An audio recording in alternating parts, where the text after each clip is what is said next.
기도하겠습니다. 사랑의 아버지 하나님 은혜를 감사합니다. 오늘도 저희들에게 우리 주님을 알아갈 수 있는 귀하고 복된 그런 하루를 허락해 주셔서 감사합니다. 우리가 구원받고 새 생명을 가진 주의 자녀들로 이 세상에서 주의 승리를 안고서 살아가는 그러한 귀한 백성임을 알게 해주시는 또 다른 하루로 우리에게 허락해 주신 날이오니 감사합니다. 이 날을 저희가 헛되게 보내지 아니하고 이와 같이 아침부터 말씀으로 시작할 수 있는 그 은혜를 주셨사오니 바라옵고 원하옵기는 이 말씀을 듣는 모든 성도들 위해 하나님의 은혜가 성령으로 충만함으로 넘치게 하여 주시옵소서. 예수님의 이름으로 기도하옵나이다. 아멘. 자, 우리 하나님 말씀 나누겠습니다. 이사야서 54장, 오늘은 4절 이하 8절까지입니다. 이사야서 54장 4절 이하 8절의 말씀입니다. 찾으시면 같이 함께 읽도록 하겠습니다. 두려워하지 말라. 내가 수치를 당하지 아니하리라. 놀라지 말라. 내가 부끄러움을 보지 아니하리라. 내가 내 젊었을 때의 수치를 잊겠고 과부 때의 치욕을 다시 기억함이 없으리니 이는 너를 지으신 이가 내 남편이시라. 그의 이름은 만군의 여호와이시며 내 구속자는 이스라엘의 거룩한 이시라. 그는 온 땅의 하나님이라 일컬음을 받으실 것이라. 여호와께서 너를 부르시되 마치 버림을 받아 마음에 근심하는 아내 곧 어릴 때의 아내가 되었다가 버림을 받은 자에게 함과 같이 하실 것임이라. 네 하나님께서 말씀하셨느니라.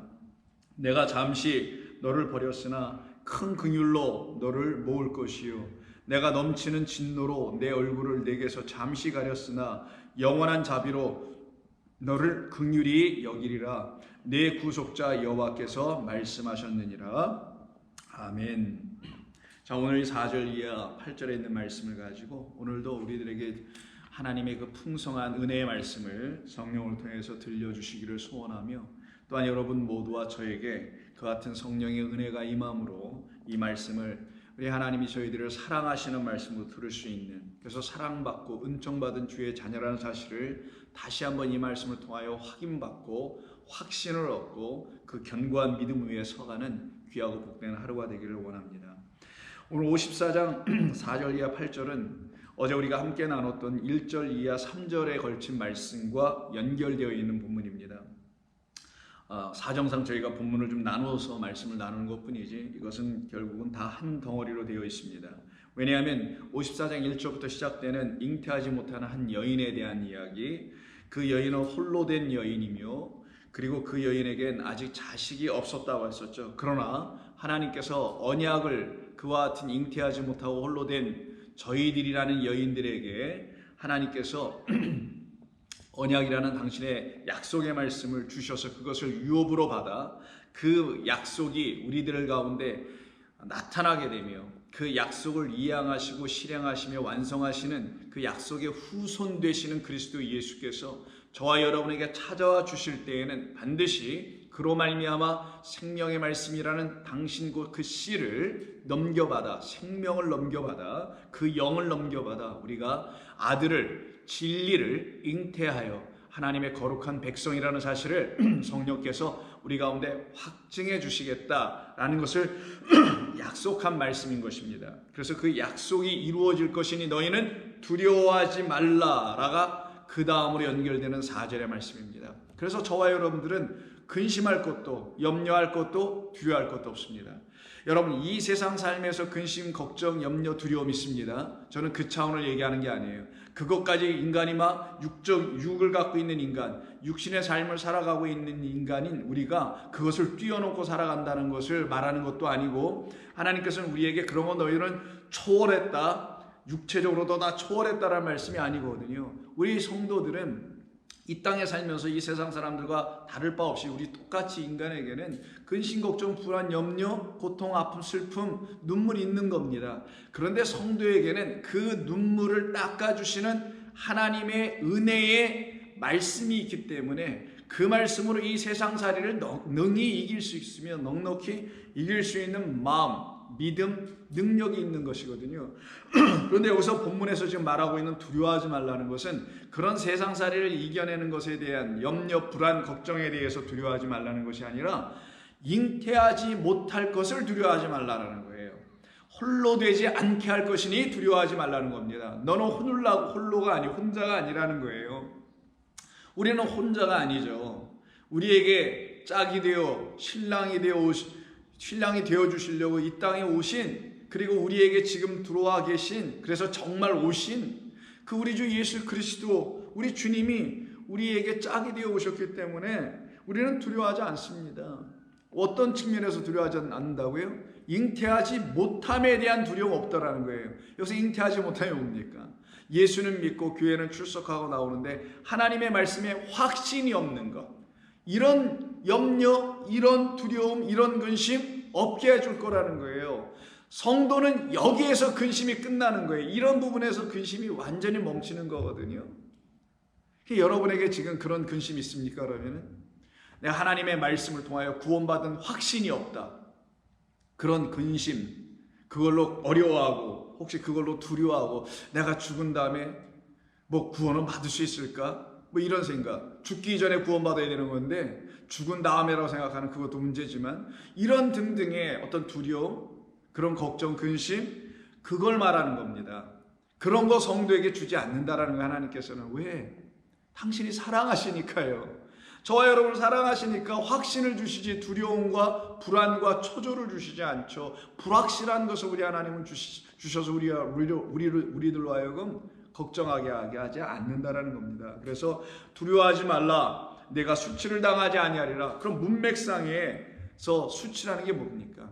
잉태하지 못함, 다른 말로 하나님의 말씀을 진리로 잉태하지 못함, 하나님의 말씀이 나를 구원했다라는 것을 확신으로 내 안에 갖지 못한 것, 요걸 잉태하지 못한 거라는 거예요. 그러면 그걸 뭐라고 하냐? 그게 부끄러움이다. 하나님이 보시는 이 세상에 대해서 혀를 차시는, 좀 불쌍하다, 안 됐다 라고 하신다는 측면은 바로 당신을 영접하지 못한 것, 당신의 말씀을 생명의 씨로 잉태하지 못한 것, 당신이 아들을 보내셨는데 그 아들을 통해서마저도 잉태하지 못하고 있는 것, 구원의 확신, 영생의 확신, 소망, 이런 걸 갖고 있지 못한 것, 이거를 갖다가 수치라고 하는 거예요. 근데 이 수치를 당하지 않게 해준다니 결국은 우리로 하여금 잉태하게 한다는 말씀이잖아요.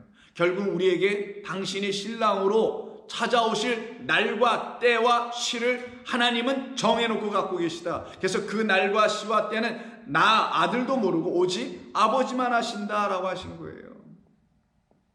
그래서 우리는 놀라지 말라, 내가 부끄러움을 보지 아니하리라. 내가 젊었을 때의 수치를 잊게 될 것이고 과부 때의 치욕을 다시 기억함이 없으리라. 잊어버리게 된다는 거죠. 완전히 우리 가운데서 우리의 삶 속에서 완전히 모든 수치와 부끄러움을 다 잊게 하겠다라는 거예요. 젊었을 때 신랑이 죽음으로 아들같이 못하게 되는 그 젊었을 때 수치를 잊게 되고, 그 이후로 계속 헛된 신랑 찾아다니다가 결국은 과부 신세로 남아있는, 즉 이게 그 위에 절에서 말씀하고 있는 1절에서 말하는 홀로 된 여인이 되었을 때조차도 너희들은 그때의 수치, 아들 낳지 못함의 수치를 하나님께서 기억하지 못하도록 우리에게 아들을 낳게 하실 것이다. 왜 그런 거냐면 이는 너를 지으신 이가 내 남편이시기 때문이다 라고 말씀합니다. 그럼 나를 지으신, 우리를 지으신, 이 세상을 지으신 분은 창조주 하나님이라고 우리가 알고 있잖아요. 영원하신 하나님. 근데 그 하나님이 누구라고요? 우리의 남편 되신다는 말씀입니다. 이것처럼 참으로 고맙고 감사한 일이 어디 있습니까? 그러면 우리의 신랑, 우리의 남편은 누구라는 거예요?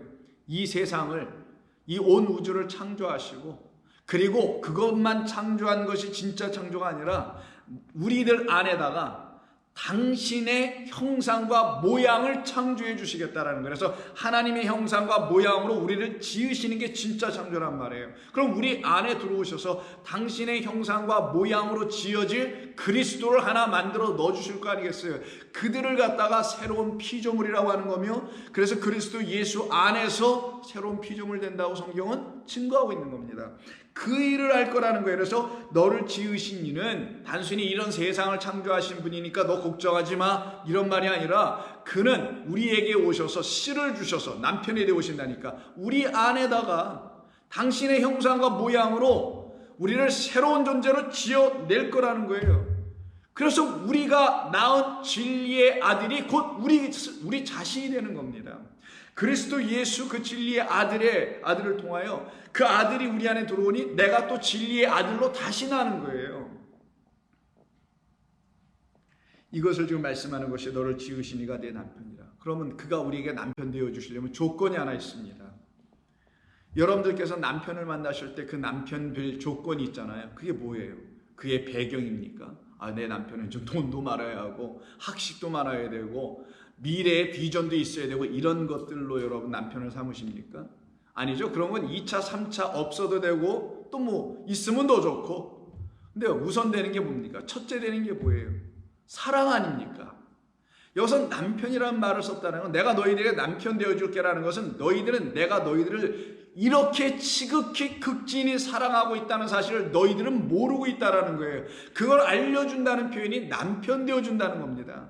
내가 너희를 사랑함으로, 사랑하지 않으면 남편 될 수 없는 거예요. 사랑하지 않으면 우리를 아내로, 신부로 삼을 수가 없는 거잖아요.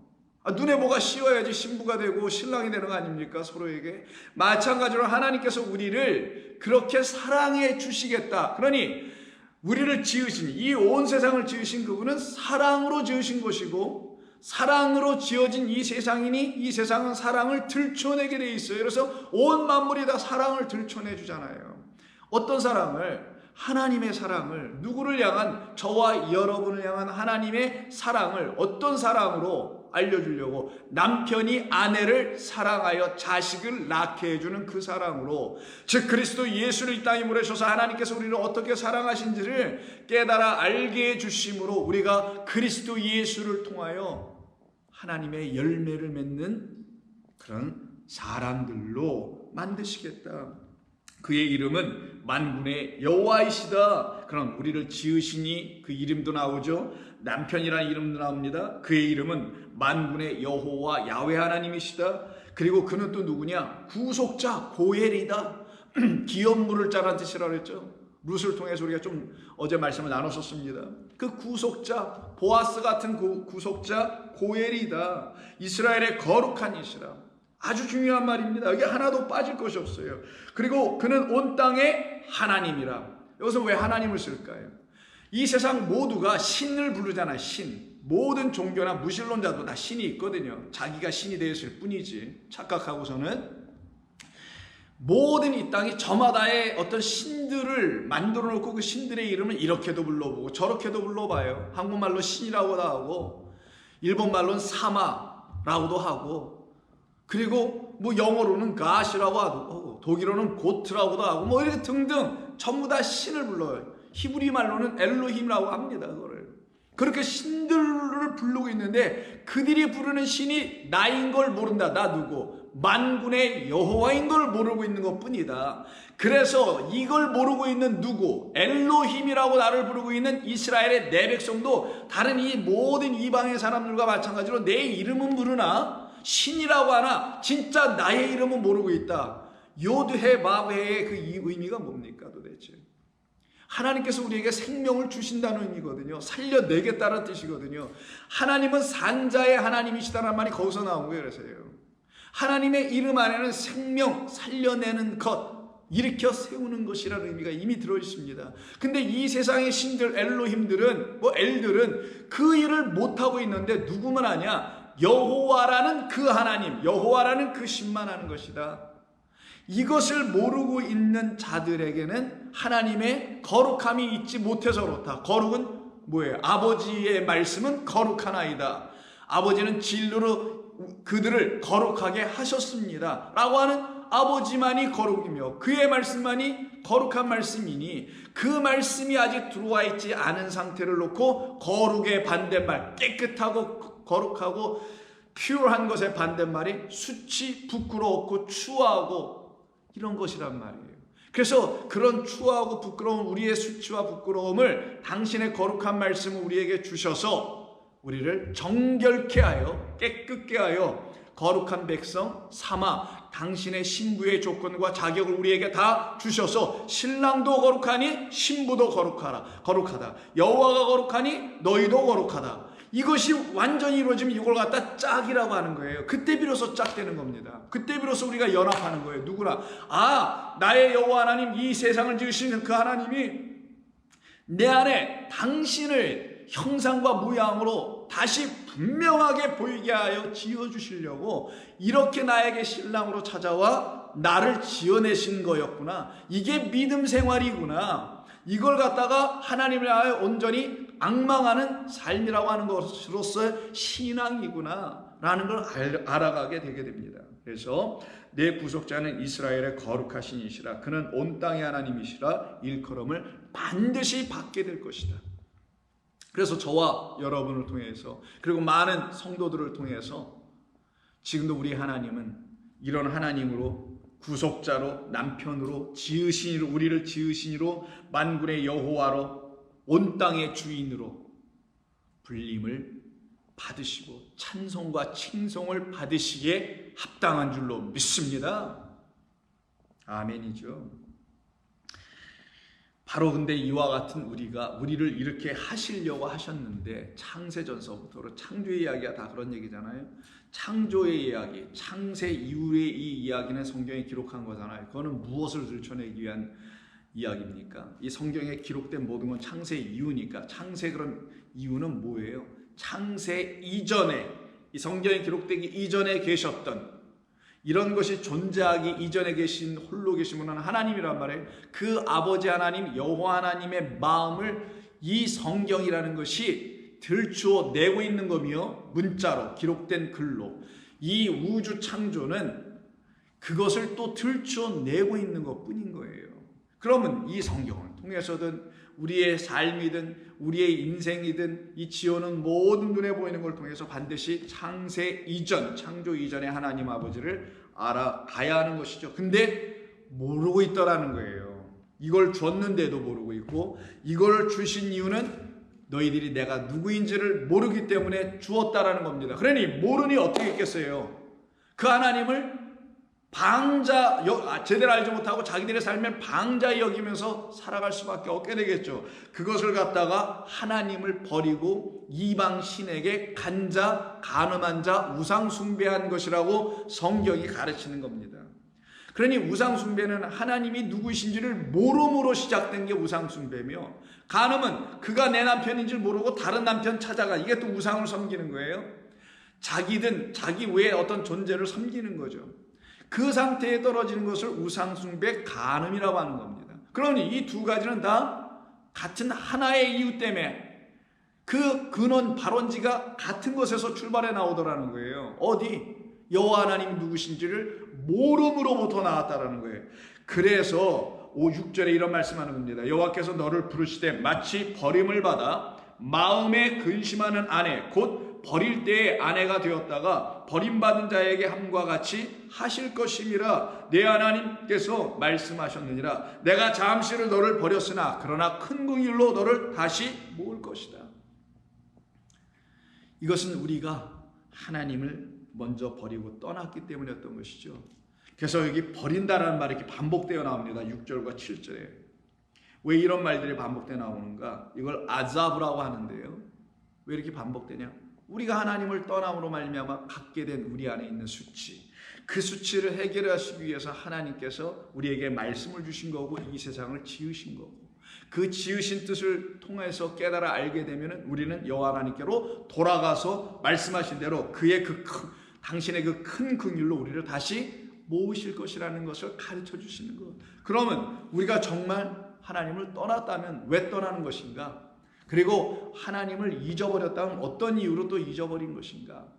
이 아자브란 말은 첫 번째는 버리다, forsake라는 의미가 있고요.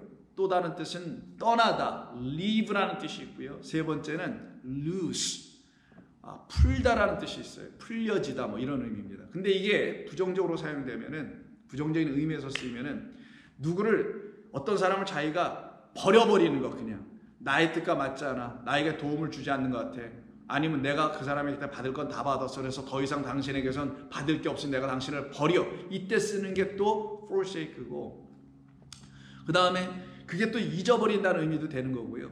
그게 바로 이 본문에서 지금 나오고 있는 거고, 또 live 하는 거예요. 이 live는 어떤 의미에서 쓰이냐면 이런 의미에서 사용되는 거예요. 이게 잘못된 줄 알았어요. 여기에 있으면 안 된다는 걸 알았어요. 그럼 어떻게 하겠어요? 거기서 live, 나와야 된다는 의미도 있어요. 이 말씀 안에는. 그리고 세 번째는 풀려진다 그랬죠. 여기에서 묶여 있었어요. 잘못된 데서. 이 잘못된 데서 묶여 있었던 나를 누군가가 찾아와서 그 결박을 풀어, 멍에를 끊어, 채찍을 꺾어버리고는 나를 거기서 끄집어내, 풀어내죠. 그 감옥에서 나를 구출해내죠. 그걸 갖다가 loose 해준다, 풀어내다라는 의미도 있고요. free, 자유케 하다라는 의미가 있어요. 그래서 이 아자브라는 어느 단어에 이 말씀이 여기 나와 있는 버린다, 버림을 받아, 뭐 이런 말이 나오는데 이 말에는 이런 의미가 담겨 있다는 것을 아시고 이 말씀을 오늘 같이 들어야 합니다. 그러면 정말 하나님께서 말씀하실 때 이스라엘 백성을 향하여 너희가 나를 버렸다라는 말의 의미가 어떤 것인지를 이사야 1장서부터 말씀을 시작하시는데 한번 보겠습니다. 1장 2절 하늘이여 들으라, 땅이여 귀를 기울이라, 여호와께서 말씀하시기를 내가 자식을 양육하였거늘 그들이 나를 거역하였도다. 여기서부터 시작합니다. 거역이라는 건 아버지, 나 그동안 아버지께 어머니께서 나에게 다 해주신 거 고맙습니다. 그런데 난 아버지 어머니 더 이상 도움 필요하지 않으니까 내 길 갈게요. 이걸 거역이라고 하는 거예요. 소는 그 임자를 알고 나귀는 그 주인의 구유를 알건만은 전부 다 알아요. 근데 이스라엘은 내 백성은 알지 못하고 나의 백성은 깨닫지도 못한다. 알지도 못하고 깨닫지도 못해. 요 상태를 놓고 뭐라고 하냐? 요게 바로 여호와 하나님을 떠난 자들, 여호와 하나님을 잊어버리고 등지고 떠나고 버린 자들이라는 거예요. 슬프다, 범죄한 나라요, 허물진 백성이요, 행악의 종자요, 행위가 부패한 자식이로다. 그들이 여호와를 버리며, 아자브에 얘기해봐, 여호와를 버리며 이스라엘의 거룩하신 이를 만홀히 여겨 멀리하고 물러갔도다. 그럼 하나님께서 어떻게 하시겠어요? 그래, 잘 갔다 너희들. 나도 너희들이 가기를 원했어. 징그럽게 나를 몰라주고 나를 모르고 내가 그렇게 말해도 알아듣지 못하니 나도 이제 지쳤다. 잘 갔다 얘들아. 이러실 하나님이십니까? 만약 하나님이 그러신 분이라면 사랑과 긍휼과 자비가 전혀 없으신 분, 아니 사랑과 긍휼과 자비가 99% 있는데 1%만 에휴 저놈들 미워 라고 하는 마음이 1%만 있으셨다 하더라도 우린 단 이 땅 단 한 사람도 구원받을 수 없습니다. 그 말은 여러분 이해하시겠죠? 무슨 말씀인지. 하나님은 완전한 100%로 거기에는 0.01%의 불순물이라고 하는 미워함이라든가 증오라든가 적개심이라든가 이런 것이 전혀 없으시고 완전하신 당신의 사랑과 100% 순도의 긍휼하심과 자비하심과 선하심과 인자하심과 불쌍히 여기심만으로 채워진 게 하나님의 마음입니다. 만약에 하나님의 마음에 우리 인간들 우리들처럼 이랬다 저랬다 조삼모사하며 변덕이 죽을 듯하여서 어떤 때 너무 좋은 것 같고 어떤 때 또 미워하는 것 같고 이런 우리 인간과는 달리, 그래서 나는 사람이 아니라라고 하시잖아요. 육체가 아니라. 하나님은 영이시잖아요. 어떤 영? 은혜와 긍휼과 자비로만 존재하고 계시는 하나님이라는 거예요. 그 하나님을 멀리 떠났으니 하나님께서 하시는 게 뭡니까? 매를 들고서라도 당신의 백성으로 삼아내시겠다라는 걸 사랑과 긍휼이라고 하는 겁니다. 매가 없는, 채찍이 없는 긍휼은 없어요. 채찍과 매가 없는 사랑은 불가능합니다. 자식이 잘못되는데도 아유 그래 잘못되게 한번 살아봐 이래야 됩니까? 언젠가 너 정신 차리고 돌아올 거야. 그거는 방관입니다. 방관. 사랑은 꼭 매를 대고 안 대고의 문제가 아니라 교훈하고 가르치고 훈계하는 것 아닙니까? 왜? 그를 사랑하기 때문에, 불쌍히 여기기 때문에 그렇게 자비를 베푸는 방식이 바로 매를 통해서 혹은 재앙을 통해서 하시는 것뿐이란 말이에요. 그렇게 하셔서 당신의 백성을 구원해 내시겠다라는 거예요.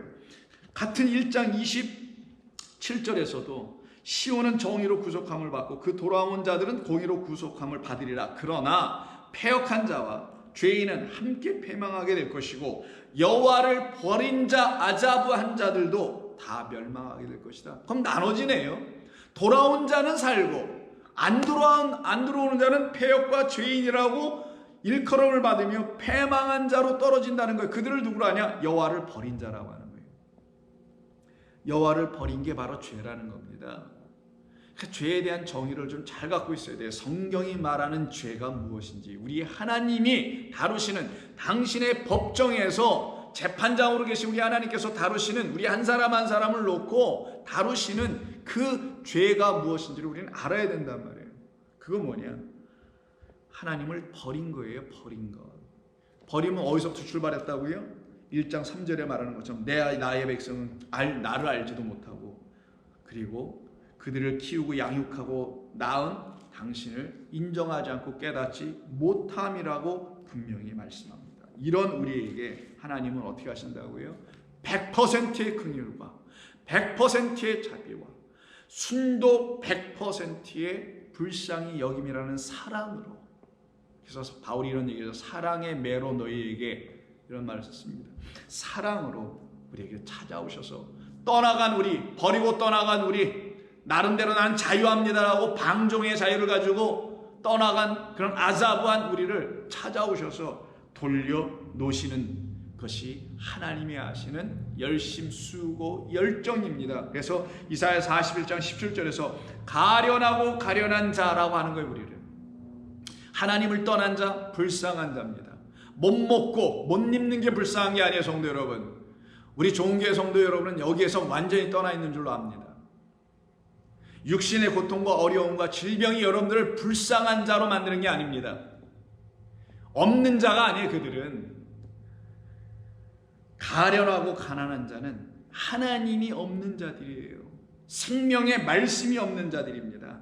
하나님께 간구했는데 응답이 없는 자들이 불쌍하고 가련한 자들이에요. 왜 응답이 없겠어요? 무엇을 구해야 할지 모르고 엉뚱한 거 구하니 응답이 매일 없지. 하나님께서 구하시는 것은 상한 심령이다 라는 걸 알고, 나 이 상하여 있는 나를 향하여 상함받고 찢김받고 매맞고 죽임당한 오신 그분으로 말미암아, 그가 나의 재물됨으로 말미암아, 내가 드릴 건 제사가 아니요 번제도 아니요, 그 제사와 번제를 당신의 아들로 드리실 수밖에 없었던 당신의 긍휼이, 나를 불쌍히 여기심이 나에겐 필요한 거구나. 내가 이제는 그 상한 마음을 나도 갖겠습니다. 아버지가 아들을 드렸을 때 그 상하셨던 마음을 나도 이제 깨달았으니 나도 갖겠습니다. 그래서 그걸 갖다가 내가 나의 긍휼을 아는구나, 내가 나의 아들 예수를 이렇게까지 죽일 수밖에 없었던 것은 너 하나를 사랑함이었었던 거야 라고 하는 그 하나님의 상한 마음을 나도 갖게 된다면, 여러분도 갖게 된다면, 그것을 놓고 하나님께서는 가난한 자, 그 가난한 자에게 동시에 하늘의 것이 채워지는 거예요. 그래서 가난해져야 되는 겁니다. 무엇으로? 세상의 것으로가 아니라 하늘의 것을 들었을 때 가난해져야 되는 거예요. 그때 우리는 하늘의 것을 들어서 가난했으니 하늘의 것으로 우리를 채우심으로 가난을 해결할 거 아니겠냐고요. 그래서 저와 여러분은 하늘의 것을 채움받고 가난이 해결된 주의 백성인 줄로 믿습니다. 확신합니다. 그래서 가련하고 불쌍하고 가난한 자가 물을 구하되, 밥을 구하고 쌀을 구하는 게 아니라 물을 구하네요. 왜 이렇게 쌀이 아니고 떡이나 빵이 아니고 물이라고 하겠어요? 하나님의 말씀을 가르쳐 주려고 하는 거죠. 물은 말씀을 상징하니까. 그래서 물이 없어서 갈증으로 그들의 혀가 마를 때, 물이 하나님의 말씀이 없어서 혀가 마르니 어떻게 돼요? 이 말은 뭔 말입니까? 말을 못한다. 하나님의 말씀 진리가 없어서 혀가 굳어서 말을 못하는 상태를 말하는 거예요. 실제적으로 여러분이 물이 없으면 혀가 굳어요. 뻣뻣해지고 침이 마르고 하면은. 물이 없어서 갈증으로 그들의 혀가 마를 때에, 말을 못할 때에, 진리를 말하지 못할 때에 나 여호와가 그들에게 응답하겠고, 그 가난한 자들에게 나 이스라엘의 하나님이 그들을 버리지 아니할 것이다. forsake. 내가 아자바하지 않을 거야. 내가 그들에게, 내가 남편이 되어 찾아가 나의 사랑을 그들에게 부어 그들이 나의 사랑으로 다 감동받고, 내 신랑은 진짜 이분이었구나, 내 신랑은 여기 계셨었네 라고 확고히 분명하게 깨달아 알게 해 주시겠다는 뜻입니다. 내가 헐벗은 산에 강을 내며 골짜기 가운데서 샘을 나게 하며 광야가 못이 되게 하며 마른 땅에 샘 근원이 되게 해줄 것이야 라고 우리 하나님 말씀하시는 것입니다. 그러니 이게 얼마나 감사한 거예요. 근데 그 다음 장 42장 16절에 또 한 번 말씀하십니다. 내가 맹인들을 그들이 알지 못하는 길로 이끌며 그들이 알지 못하는 지름길로 인도하며, 여기서 전부 다 야다 알다, 헬라어는 기노스코, 여호와 하나님을 알지 못하는 지식 때문이라는 것을 말하는 그 말을 계속 반복하죠. 맹인들이 뭐예요? 눈은 떴으나 보지 못함.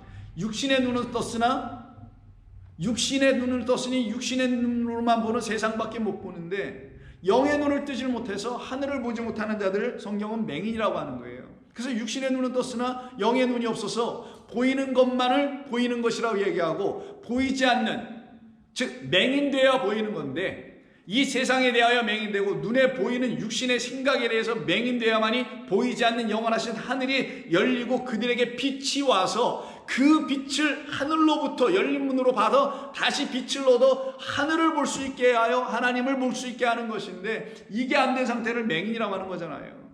그래서 내가 맹인들을 그들이 알지 못하는 길로 이끌며 그들이 알지 못하는 지름길로 인도하며 암흑이 그 앞에서 광명이 되게 하며 구분대를 곱게 할 것이라. 이런 일이 일어나면 내가 이 일을 행하여 그들을 버리지 아니하리라. 이 말은 이 일을 행하면 그들을 내가 버리지 않는다는 말이 무슨 말이겠어요? 하나님 버리신 적이 없어요. 그들을 버리지 않기 위해서 하나님께서 그 맹인들의 눈을 뜨게 하시면 그들이 눈을 떠서 자기들이 하나님을 버렸다는 것을 1차적으로 깨달아 그 죄를 회개하고 돌아오게 되는 걸 말하는 거예요. 그러면 내가 그들을 버리지 않기로 한 창세전에 하나님의 아버지의 그 마음과 뜻이 드디어 그들에게 다 이루어졌다, 지게 할 것이다, 이런 말씀을 하는 겁니다.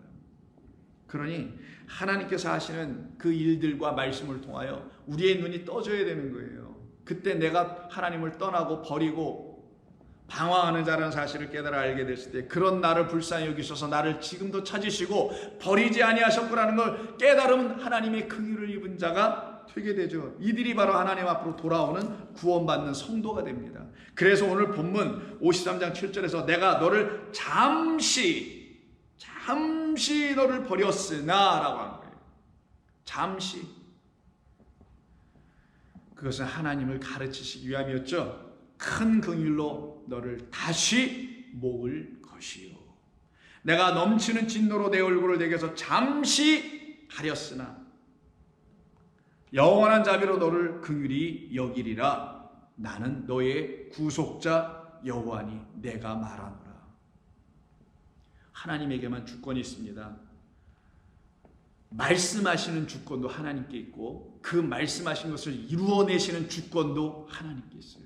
그래서 하나님께서 말씀으로 세상을 지으신 것이며, 그래서 지어놓으신 이것은 당신의 말씀의 주관 아래에 있다라는 것을 의미하며, 주관 아래에 있으니 하나님의 통제와 주권 아래에 있으니 이 세상을 통하여 우리는 하나님의 주관하심을 볼 수도 있어야 되는 거예요. 그때 우리는 버림을 받는 자가 아니라 오히려 되찾음을 받는 그 같은 성도로 세워지게 됩니다. 그래서 모세가 이스라엘의 2세대, 광야에서는 1세대가 다 죽고 그들의 아버지들이 자식들을 낳은, 광야에서 낳은 그 2세대들을 모압 형제에 다 모아놓고 이제 38년 다 걸었어요. 40년 이제 광야를 다 걸었습니다. 이제 눈앞에 있는 가나안 땅, 젖과 꿀이 흐르는 그 약속의 땅으로 들어가기 바로 직전에 그들에게 하나님의 말씀을 다시 가르쳐 주죠. 가나안 땅에 들어가려면 이것을 너희들은 알고 행하여야 한다는 말씀을 쭉 말씀하고 있는 그들에게 이렇게 말씀합니다. 신명기 28장 20절. 너희는 어떠한 일이 있어도 하나님을 불순종하지 말고, 하나님의 말씀을 듣지 아니하는 그 불순종하지 말고, 듣지 않는 게 불순종이에요. 너희들은 하나님의 말씀을 경청하며 순종하라 라는 말을 28장에서 쭉 합니다. 그래서 순종하면 받게 되는 복, 이 복에 대해서 먼저 28장 1절부터 19절에 쭉 말해요. 여러분 한 두어 가지만 여러분 익숙한 것만 제가 한번 읽어드릴게요. 6절, 내가 들어와도 복을 받고 나가도 복을 받을 것이다. 여러분 너무나 많이 들어보신 그런 표현이죠. 성경 구절입니다. 이게 들어가도 복을 받고 나가도 복을 받을 것이다. 뭐 어딜 들락날락 하라는 거예요 이게 도대체. 뭐 여러분의 집입니까? 그런 건 아니겠죠. 또 12절 같은 경우도 여호와께서 너를 향하여 위하여 하늘의 아름다운 보고를 여시사 내 땅에 때를 따라 비를 내리시고 내 손으로 하는 모든 일에 복을 주시리니 내가 많은 민족에게 꾸어줄지라도 너는 꾸지 않을 것이야. 뭐 금전적 물질적 축복을 해주신 걸로 어떤 분들이 이걸 얘기하신 것 같은데 그런 게 아니죠. 이거는 우리는 진리의 말씀을 가진 자들 되어서 그 말씀을 오히려 나눠주는 자 될 거라는 걸 말하는 거고 13절도 많이 알려진 거죠. 여호와께서 너를 머리가 되게 하고 꼬리가 되지 않게 할 것이다. 이건 또 자녀들에게 이렇게 적용시키는 일이 많았었는데 이 꼬리와 이 머리와 꼬리는 지팡이와 뱀의 비유에서 모세의 이야기 속에서 나온 거란 말이에요. 이렇게 우리를 존귀하게 만들어 가시겠다라는 게 하나님의 말씀을 듣는 자들에게 이루어질 하나님의 축복의 사건이라는 거예요. 하나님의 말씀을 순종하고 청종하고 그 말씀을 듣는 자들에게 나타날 복들입니다. 그런데 듣지 아니하면 어떤 일이 벌어지냐? 그게 20절부터인데 20절 첫 번부터 이런 말이 나옵니다. 내가 악을 행하여 그를 잊음으로 나를 잊음으로 너희가 악을 행한다는 게 뭐예요? 하나님의 말씀 듣지 않는 거거든요. 그러므로 나 여호와를 모세 입장에서 그 하나님을 잊음으로 이게 잊는다가 아자브예요. 이게 바로 잊어버리다, 버리다라는 거예요. 그냥 쓸모없어 버렸다 이런 의미입니다. 그를 잊음으로 forget, forsake 버림으로 내 손으로 하는 모든 일에 여호와께서 뭘 주시냐? 축복이 아닙니다. 저주와 혼란과 책망을 내리사 망하게 하며 더 나아가서 속히 파멸하게 할 것이다. 안 좋은 말은 다 나옵니다. 어떤 경우에 이런 일이 일어난다고요? 여호와 하나님을 버렸기 때문이라는 겁니다. 여호와 하나님을 버리는 것은 그의 말씀을 듣지 않음으로예요. 듣지 않으니 그가 누구인지를 알지 못하죠. 그래서 내가 너희를 낳고 양육했음에도 불구하고 소나 낙이나 낙타들은 다 제 의미를 알고 하는데 너희는 이스라엘은 나를 알지 못하고 나를 버렸다고 한 게 이사야 1장 아니었습니까? 바로 이 상태가 바로 저주 받을 수밖에 없는 상태를 말하는 겁니다.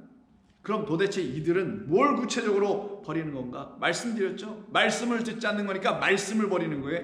여호와를 버렸다는 건 여호와 하나님은 말씀으로 존재하시는 분이니까 말씀을 버리는데 어떤 말씀을 버리는 거냐? 뭐 이런 성경을 안 읽었다는 그런 말이겠는가? 물론 그것도 그럴 수 있습니다만은 하나님은 우리가 계속 나누고 있는 거죠. 54장에서 지금 어떤 사람들이 잉태한다 그랬죠? 사례가 아닌 사라로 잉태한다 그랬죠.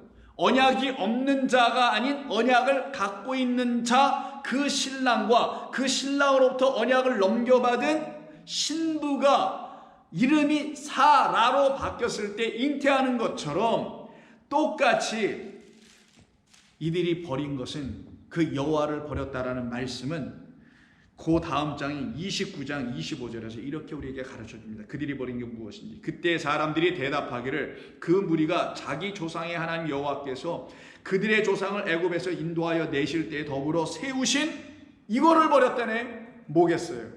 언약을 버리고. 그들은 언약, 이것을 아자브, 버린 자들이었다. 그러면 이걸 버리니 곧바로 뭐가 옵니까? 27절 그 땅엔 진노가 내리고 저주가 내리고 재앙을 내리신다. 진노와 격분 이런 것으로 하나님께 쏟아 부으신다라는 거예요. 왜? 당신의 긍휼 때문이에요.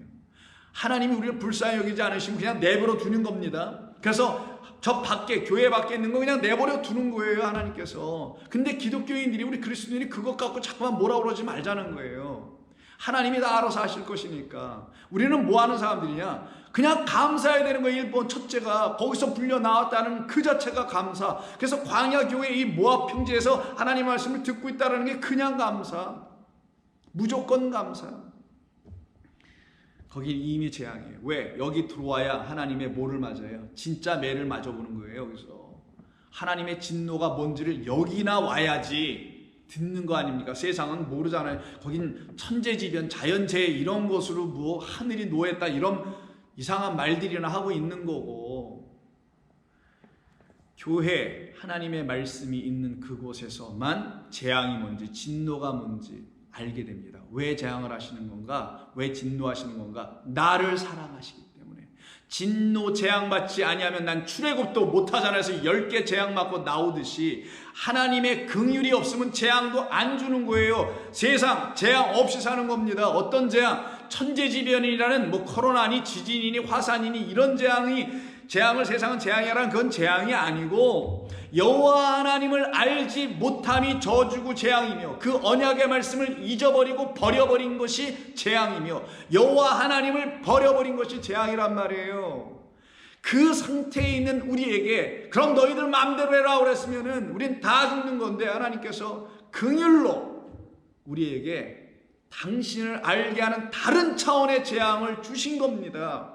천재지변으로는 우리는 재앙을 못 깨닫는다니까요. 그래서 노아 홍수 때도 뭐라고 합니까? 내일도 나오겠습니다만은 노아 홍수 때 뭐라고 합니까? 내가 다시는 물로 심판하지 아니하리라. 그럼 뭐 불로 하시겠다라는 거 어떤 분들이 좋아하는 것처럼 그런 건 물론 아니죠. 영원한 언약으로 하겠다고 하시지 않습니까? 무지개를 놓고 언약을 다시 회복해 주겠다라는 거 우리 안에다가. 그래서 29절 감추어진 일은 우리 하나님 여호와께 속하였거니와, 비밀 창세전에 그 일은 감추어졌는데 그게 여호와 하나님께 있는 것이다, 안에 있는 것이다. 나타난 일은 영원히 우리와 우리 자손에게 속하였나니. 근데 그게 진리로 우리에게 들려지고 보여져. 그럼 그건 우리 것. 그러면 여호와 하나님 앞에 감추어진 비밀은 누구예요? 신약성경에서 복음의 비밀은 그리스도다. 율법은 복음을 들춰낸 것이니 율법을 주신 여호와 하나님 안에 감춰진 그 복음이 들춰내려고 하는 것은, 복음이 들려지면 우리 안에서 어떤 분이 들춰져요? 그리스도가 형상이 딱 잡힌단 말이에요. 하나님이 행하신 일들이. 그래서 감추어진 그 일은 여호와께 속하였거니와 때가 되면 우리에게 나타나게 될 건데, 나타난 일은 영원히 우리와 우리 자손에게 속하였나니 이는 우리에게 이 율법의 모든 말씀을 행하게 하려 하심이라. 이것이 이루어지지 않은 상태의 백성들을 여호와 하나님을 떠났다라고 하는 거예요. 그래서 그 다음 장에 31장에서 모세가 이제 죽을 날이 얼마 안 남았습니다. 그래서 그가 자신을 알고 그를 이끌어 그 이후에 이스라엘 백성들을 이끌어갈 그의 후계자라고 할까요? 여러분 잘 아시는 여호수아를 세우게 되는 이야기가 31장인데, 그때 세울 때 그에게 먼저 이런 말을 주고 그를 이스라엘 백성 앞에 세우게 되는데, 그때 여호수아를 세우면서 하는 말과, 그리고 그 말 다음에 또 다른 말이 하나 더 나오는데, 그것은 어떤 말이냐면 하나님께서 모세에게 하시는 말이 있어요. 모세야, 내가 너에게 명령하는, 너에게 지시하여 알려주는 눈의 아들 여호수아를 내가 세울 거야. 그러나 그들이 그의 말을 제대로 듣지 않고 또 방종하게 될 것이다. 그러시면서 하시는 말이, 여호와 하나님께서 모세에게만 따로 하신 말이 31장 16절입니다. 또 여호와께서 모세에게 이르시되 너는 내 조상과 함께 누우려니와 이 백성은 그 땅으로 들어가 음란히, 다시 가늠을 해요. 그 땅의 이방신들을 따르며, 요거를 우상숭배를 음란이라고 합니다. 가늠. 일어날 것이요, 나를 버리고, 요게 아잡이에요. 나를 또 버리고 헌신짝처럼 걸레처럼 버리고 내가 그들과 맺은 언약을 그들은 반드시 어길 것이다. 하나님의 언약을 버리고, 언약을 어기고, 나를 버리고 이방의 신들, 그 땅의 신들을, 인간이 만들어낸, 창조해낸 그런 신들을 그들은 따르며 간음하며 우상을 숭배하게 될 것이다 라고 하나님께서 말씀합니다. 그래서 언약 버리고 여호와 버리고 한다라는 거예요. 그게 이 세상이 하고 있는 일, 우리도 거기에서 일조하고 있었던 사람들이었던 것입니다. 그런 우리에게 모세가 여호수아를 그 백성들에게 보내주는 거예요. 모세 누구? 그리스도 예수라는 그 모세가, 예수님이라는 모세가 누구를 우리에게 보내준다고 약속합니까? 예수아가 누구를 보내준다고? 그리스도를 보내준다고 하잖아요. 그래서 모세가 여호수아를 보내주는 것과 예수님께서 보혜사라는 성령을 보내주는 것은 같은 꼴로 묶여 있는 겁니다. 그래서 1절부터 31장 1절부터는 이런 말로 합니다. 모세가 가서 온 이스라엘에게 말하기 시작합니다. 무슨 말을? 6절 너희는 강하고 담대하라. 두려워하지 말라. 그들 앞에서 떨지 말라. 이는 내 하나님 여호와가 그가 너와 함께 가시며 결코 너를 떠나지 아니하시며 버리지 아니하실 것이라. 안 버리신다니까요. 그래서 오늘 본문에도 두려워하지 말라, 근심하지 말라고 하는 거예요. 모세가 여호수아를 불러 온 이스라엘 목전에서, 이 이야기는 6절은 이스라엘 백성들이 먼저 하고, 그 다음에 여호수아를 불러놓고 이스라엘 백성들을 향하여 이 여호수아에 대해서 얘기를 이렇게 합니다. 모세가 여호수아를 불러 온 이스라엘 목전에서 그에게 이르되 너는 여호수아여 강하고 담대하라. 너는 이 백성을 거느리고 여호와께서 그들의 조상에게 주리라고 맹세하신 땅에 들어가서 그들에게 그 땅을 차지하게 하라. 그리하면 여호와 그가 내 앞에서 가시며 너와 함께 하사 너를 아자부 떠나지 아니하시며 너를 버리지 아자부하지 아니하시리라. 너는 두려워하지 말라, 놀라지 말라. 그러면 좀 전에도 말씀드린 것처럼 이것은 지극히 우리들 가운데서 일어나야 할 일 아닌가요? 이게 여러분과 저에게 적용되어야 될 말씀 아니냐고요. 우리들 가운데 나타나줘야 될 하나님의 일하심의 결과로서 이 말씀이 이루어지고 완성되어야 될 거 아니겠냐고요. 어떻게? 우리 주님께서 이 땅에 오셔서 하신 말씀을 통하여 듣게 되면 그게 이런 말이었구나 라는 걸 깨달아 알게 될 때 우린 그렇게 되지 않을까요? 마치 모세가 이렇게 이스라엘 백성들에게 이런 말을 하고선 어떻게 합니까? 떠나가 버려요. 그래서 여러분 33장 이하에 보시면 마지막 34장에 모압 땅에서 그가 죽는다는 얘기가 5절, 6절, 7절에 나오는 겁니다. 그래서 모세가 떠나기 직전에 이스라엘 백성들에게 예슈아, 여호수아라는 그 약속의 땅으로 데려가는 가나안까지, 영적 가나안이라는 완성의 그 나라까지 데려가는 그를 놓고 주고 떠나가듯이 우리 예수님이라는 모세도 이 땅에 오셔서, 또 다른 모세 예수님이 이 땅에 오셔서 제자들에게, 여기 이스라엘 백성들이면 제자들에게 똑같이 내가 너희에게 보혜사 성령을 보내주어 그가 너희를 진리 가운데로 이끌게 할 것이며 너희를 영원한 아버지의 처소로 인도하게 할 것이야. 나는 그것을 준비하고 예비하러 온 것이다 라고 우리 주님이 요한복음 말씀에서 가르치지 않습니까? 그러니 제자들을 곧 떠나셔야만 했던 또 다른 모세이셨던 우리 예수님은 바로 이와 같은 역할을 감당하시기 위해서 보내심을 받기로 이미 작정된 분이라는 것을 이 신명기 31장에서 모세와 여호수아 그리고 이스라엘 백성의 이 관계 속에서 지금 가르치고 말씀해 준 겁니다. 그래서 예수님의 떠나심은 그들 안에 찾아 들어가심이죠.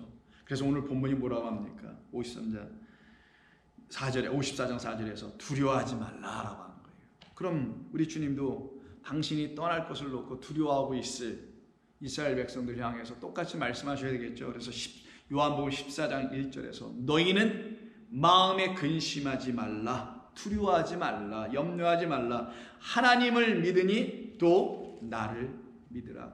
내 아버지 집에 거할 곳이 많도다. 그렇지 않으면 너희에게 일렀으리라. 내가 너희를 위하여 거처 처소를 예비하러 가노니 가서 너희를 위하여 거처를 예비하면 내가 다시 올 것이다. 다시 와서 너희를 내게로 영접하여 나 있는 곳에 너희도 있게 하리라 라고 말씀하세요. 그러면 거처를 예비해서 다시 오신다고 하고 나 있는 곳에 있게 하신다는 그 말씀을 그 다음 절인 16절에서 내가 아버지께 구하겠으니 그가 또 다른 보혜사를 너희에게 주사. 또 다른 보혜사라나요? 그럼 두 번째 보혜사라는 것이죠. 두 번째 파라클레이토스, 우리를 돕는 자. 그럼 첫 번째 돕는 배필은 누구였다는 거예요? 예수. 두 번째 돕는 배필은 진짜 신랑 누구? 그리스도, 성령, 부활하신 우리 하나님.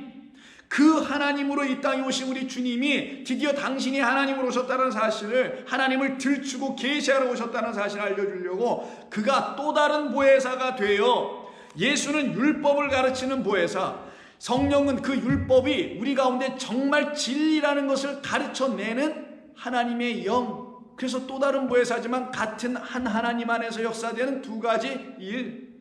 그래서 또 다른 보혜사를 너희에게 주사 영원토록 너희와 함께 있게 할 것이다. 결강코 너희를 떠나지도 않고 너희를 버리지 않고 너희는 나를 또 버리지 않게 될 거고 나를 떠나지 않게 될 거라는 약속이 영원토록 너희와 함께 있을 것이라는 말이에요. 그는 진리의 영이라 세상은 그를 능히 받지 못하나니 이는 그를 보지도 못하고 알지도 못함이라. 그러나 너희는 그를 아나니 누구로? 진리의 영으로. 그는 너희 속에 거하심이라 또 너희 속에 계시겠습니다. 그러면서 18절에 이런 말씀을 합니다. 두려워하지 말라고 그랬잖아요. 근심하지 말라. 너 홀로 된 자 아니고 잉태하지 못할 거 아니니까 두려워하지 말라. 이런 말씀하시는 거예요. 그래서 18절에서 내가 너희를 고아와 같이 버려두지 아니하고, 여기는 아버지로 말씀하고 있는 것 때문에 고아를 쓰는 거예요. 신랑으로 말하면 어떻게 쓰겠어요? 과부라고 할 겁니다. 분명히. 내가 너희를 고아와 과부와 나그네와 같이 버려두지 아니하고 너희에게로 오리라. 처소를 예비하면 그 처소 내가 있는 곳에 너희도 있게 하리라. 내가 있어야 될 곳은, 우리 주님이 있어야 될 곳이 어디예요? 저와 여러분의 이 마음속 아닙니까? 우리의 영혼 안에 들어오신 거잖아요. 그래서 이 안으로 들어올 것이다. 거기가 어디라는 거예요? 하나님의 거하실 처소, 거룩한 성령의 전, 말씀이 되어간 전이라는 겁니다. 거기로 다시 오실 것이다. 우리를 결단코 아자부하지 않는다잖아요. 버려주지 않으신다 하잖아요. 헬라어는 아피엠입니다. 떠나가지 않는다는 거예요. 조금 있으면 이런 사실을 세상은 다시 나를 보지 못할 것이거든. 세상은 나를 못 본다. 왜? 나 육신의 예수는 떠나가니까. 그러나 너희는 나를 볼 것이다. 누구로? 예수로가 아니라 너희도 그 세상이라는 것이 나와 함께 십자가에서 못 박히고 율법에 대해서 죽고 세상에 대해서 죽고 죄에 대해서 죽는 일이 너희 가운데 반드시 일어나게 내가 하기 위해서 십자가로 가는 것인데, 그게 나의 떠남의 목적인데, 그것은 너를 버려두지 않기 위한 하나님의 뜻의 이름인데, 그때 너희라는 세상도 끝이 나게 된다. 그러면 너희는 세상이 아니니 세상은 나를 다시 보지 못할 것이나 너희는 세상이 아니고 나의 백성이니 나를 보리라. 너희는 육이 아니오 영이니 그 영으로 나 영을 깨달아 알게 될 것이다. 이는 내가 살아있고 너희도 살아있게 될 것이니라. 그날에는 내가 아버지 안에 너희가 내 안에 내가 너희 안에 있는 것을 너희가 알리라. 이걸 하나 연합 신랑 신부의 합방 혼인 잔치라고 하는 겁니다. 그러니 이와 같이 당부하시고 말씀하신 이유는 뭡니까? 우리 주님께서 당신의 말씀을 우리에게 주시고 그 말씀을 성령 보혜사로 깨달아 알게 하여 당신이 누구이신지, 하나님이 누구이신지를 알게 하는 목적 때문이라는 거잖아요. 그래서 15장 26절 끝에 내가 아버지께로부터 너희에게 보낼 보혜사, 곧 아버지께로부터 나오시는 진리의 성령이 오실 때에 그가 나를 증언할 것이요 너희도 처음부터 나와 함께 있었으므로 증언하느니라. 내가 이것을 너희에게 이렇게 알려주는 것은, 이렇게 하나하나 차근차근히 알려주는 것은 떠나지 아니할 것이라는 것, 고아처럼 내버려 버림받은 자로 두지 않고 신랑 없는 자로, 과부로, 남편 없는 처녀로 두게 내버려 두지 않고 버림받은 자가 되지 않게 하는 이유는 16장 1절이 대답해 줍니다. 내가 이것을 너희에게 알려주는 것은 너희로 실족하지 않게 하려 함이라.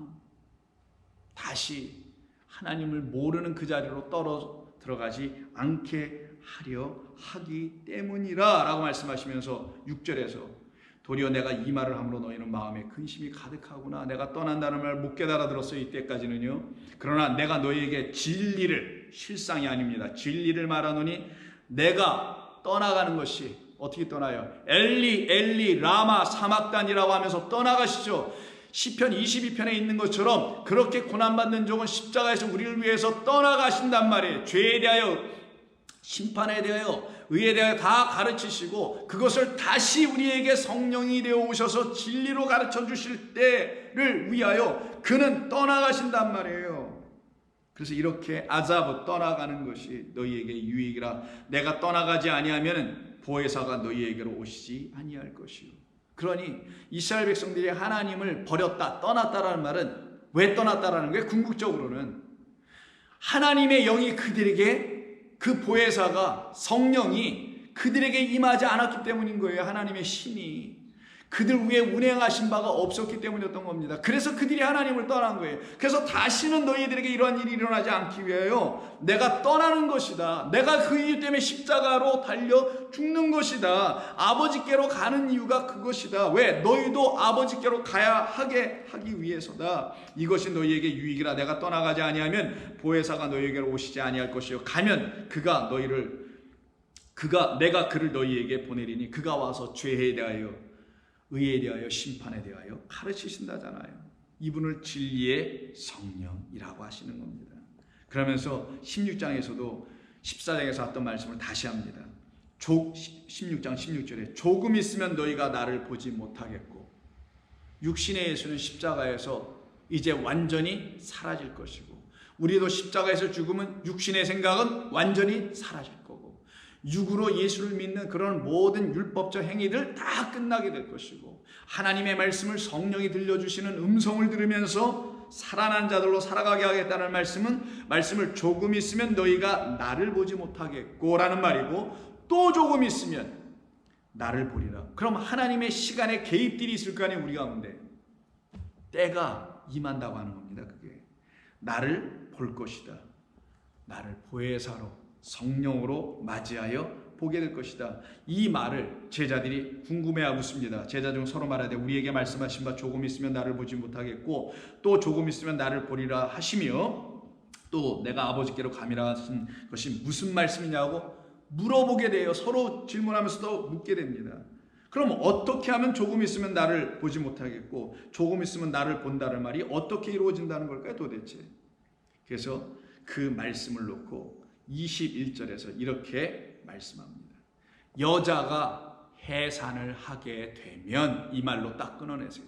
그러면 보지 못하던 자가 보게 된다면 그 가운데 보지 못함과 보는 것의 그 경계선, 나눔의 그 선상이 바로 이 보지 못함을 여기로 뛰어넘어가 보게 하는 것으로, 즉 예수님을 육으로 봤던 것이 딱 끊어지고 우리 주님이 하나님이라는 보이지 않는 영원하신 하나님, 보이는 것은 유한하고 영원하지 않지만 영원하신 분은 보이지 않는 것인데 그분을 드디어 볼 수 있게 하는 그 경계선에 있는 요 연결점이 무엇인가? 어떻게 우리는 그분을 다시 성령 안에서 만나 언약의 하나님의 아들로 오신 분인 것을 알아볼 수가 있겠는가? 어떻게 하면요?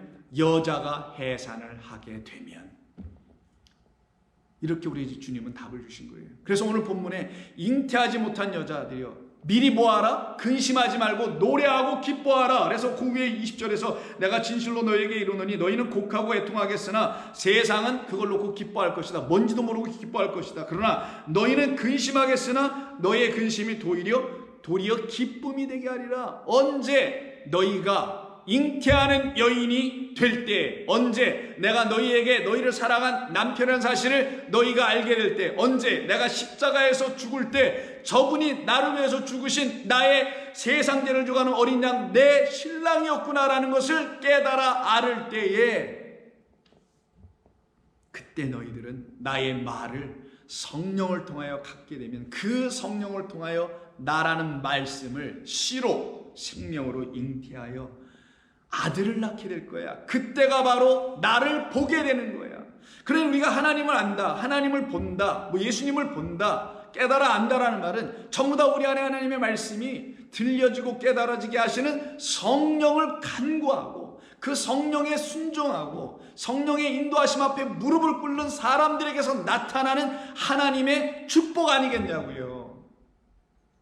그래서 여자가 해산하게 되면 그때가 이르렀으므로 근심하나 아들을 딱 낳으면 세상에 사람 난 기쁨으로 말미암아 그 고통을 다시 기억하지 아니하느니라.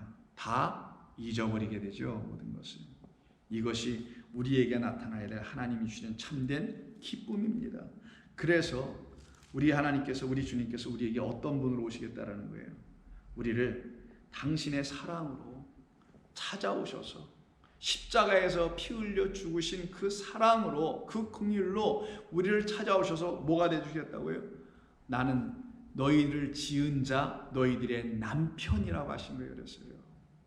그 남편 되신 분은 우리에게 신랑 되어 오시겠다라고 약속해 주시고 또 약속해 주셨던 것이고, 그것을 잊어버린 이스라엘 백성들에게 이 선지자 저 선지자를 계속 보내주셔서 내가 너희들에게 진짜 남편 되어줄게. 너희들이 지금 붙잡고 있는 너희들의 그 남편 바알이 남편이 아니고 나 여호와가 너희들의 남편 되어줄게 라는 말씀을 호세아서 2장에서 하게 되는 겁니다. 언제? 바로 조금 있으면 그날이라는 날에, 성령이 우리 가운데 임하는 그날에. 그래서 2장 16절 여호와께서 이르시되 그날에 네가 나를 나의 남편이라 일컫고 다시는 내 바알이라 일컫지 아니하리라.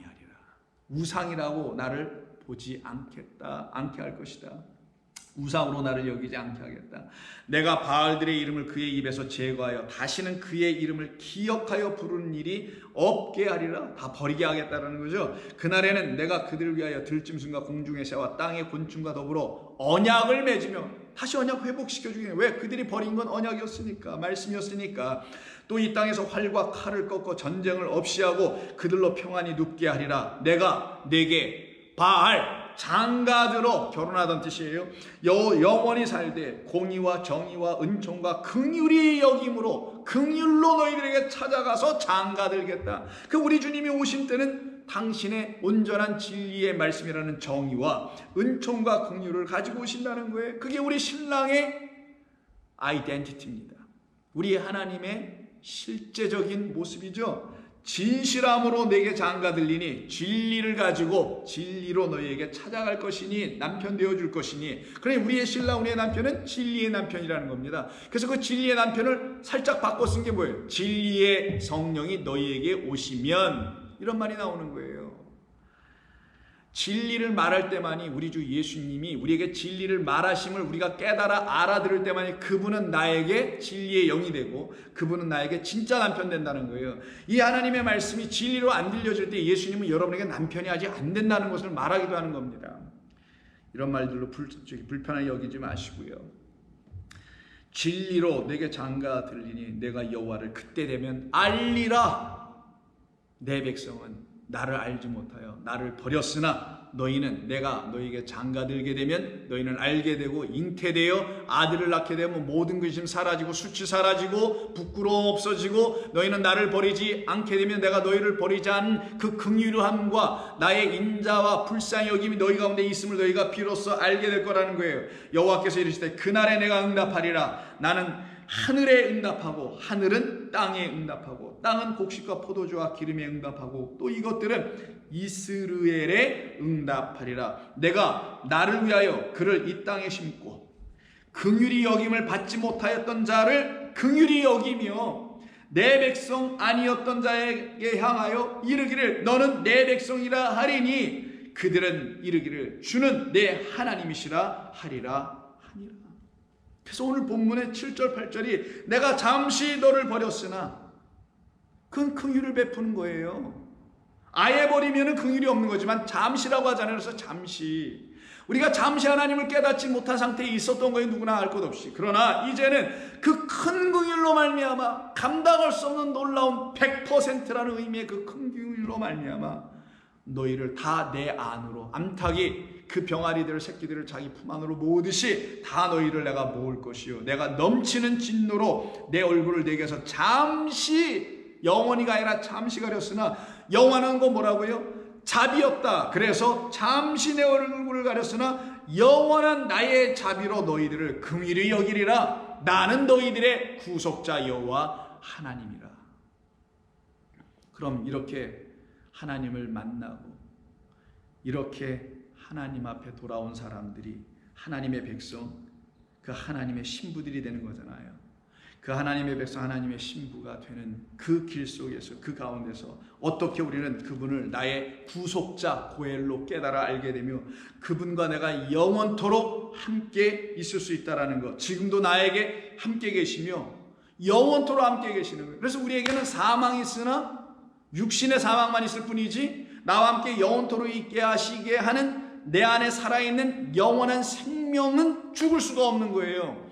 내 안에 또 다른 심장이 뛰고 있다니까요. 그거는 육적 심장이 아니라 하나님의 영의 호흡, 하나님의 호흡, 말씀을 호흡하면서 살아가는 성도들에게 있는 또 다른 영원한 생명의 심장입니다.